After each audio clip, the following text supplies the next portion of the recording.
it suddenly occurred to me that I still hadn't seen Raya and the Lost Dragon.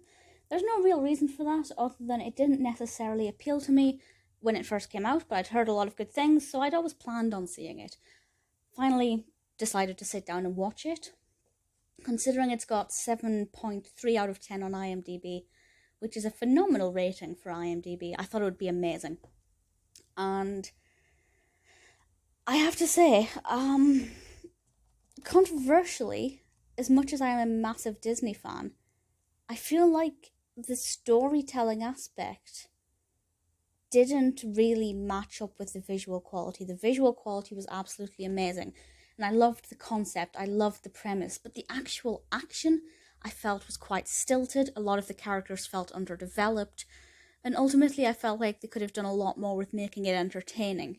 It was quite dramatic, but I didn't find it funny, which, usually Disney animations have a lot of elements of comedy, even if they're more serious topics. In fairness, it's not marketing itself as a funny film, but because it's Disney, it's what I expected. It broke the mold quite a bit, and it just didn't work for me. This was released last year, 2021, and it has a pretty great voice cast. Awkwafina voices Sisu, who is amazing. Raya is voiced by Kelly Marie Tran. I have to say, the voice acting across the board is brilliant. Tuk Tuk, voiced by Alan Tudyk. Tuk Tuk is one of my most powerful emojis on Disney Emoji Blitz. Just have to point that out.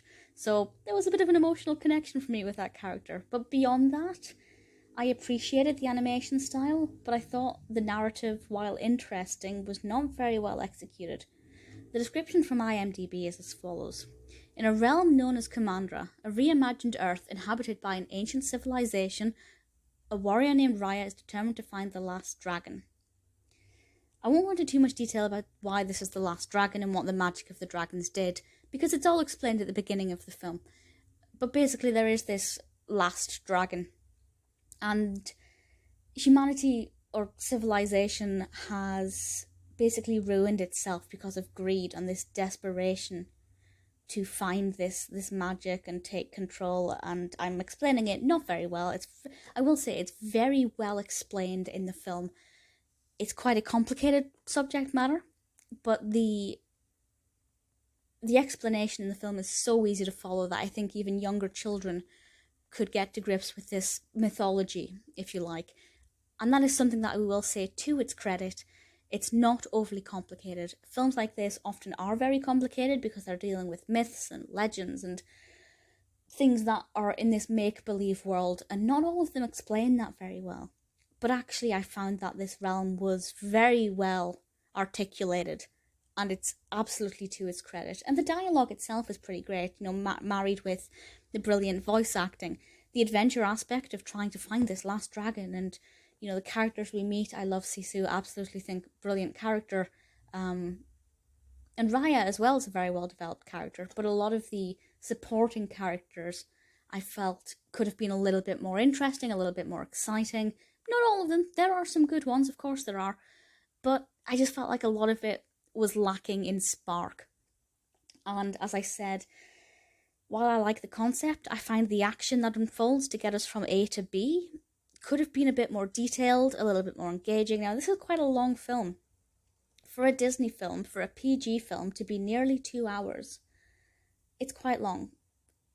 Films aimed at children, or with children as part of its primary audience. Well, I was going to say they should never really be that long because children struggle to sit still for that length of time, but I guess with this being released on Disney Prime, rather than being in the cinema straight away, I guess that's not so much of an issue nowadays. You just press pause if you need to go and pee. I do it a lot. I feel like it drags on a little bit, but the message is sweet. The animation, the style is beautiful. It really is visually very, very compelling. It's not a terrible film. In fact, I quite enjoyed a lot of it. But I feel that it's on such a pedestal that I was expecting something incredible. Something really fantastic. And I would say if you want to watch a 21st century film about a dragon, watch The Wish Dragon. I don't usually directly compare films like that, and it's not the same narrative, and the animation style is not quite as magical, but much better narrative and much more entertaining. Raya and the Last Dragon is not a bad film at all. I didn't regret watching it, but I certainly don't think it's as amazing as a lot of people make it out to be.